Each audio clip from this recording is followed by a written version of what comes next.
23-24 agosto, le date da tenere a mente. A Fregona si svolgerà un evento sportivo d'eccezione giunto al suo 100° anno di vita. La Vittorio Veneto Cansiglio compie 100 anni, un evento che ha fatto la storia. La 42esima edizione è stata presentata nella sede dell'Automobile Club Treviso. Una gara impegnativa non solo per noi economicamente dal punto di vista organizzativo, ma anche per i piloti che si iscriveranno, perché il tracciato sulla strada provinciale 422 da Fregona in cima è un tracciato riconosciuto come impegnativo e quindi i piloti lo apprezzano anche per questo e per questo confidiamo che molti si iscrivano. Una gara riconosciuta come gara valida per il campionato italiano corsa in salita, il campionato italiano velocità montagna Nord AC Sport.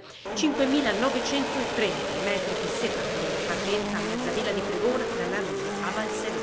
È un motivo d'orgoglio, conferma che lo scorso anno abbiamo lavorato faticosamente bene con l'aiuto di tutti e ce l'abbiamo fatta. Il tracciato della Cansiglia è tra i più affascinanti anche a livello tecnico, una sfida per i piloti più specializzati. Speriamo che il tempo sia nostro amico e credo che poi il resto verrà da sé, come lo scorso anno abbiamo avuto delle presenze importanti. Noi puntiamo sempre ad avere il massimo, comunque l'anno scorso abbiamo avuto un 110 iscritti come prima edizione dopo tanto tempo, quest'anno probabilmente qualcosa in più.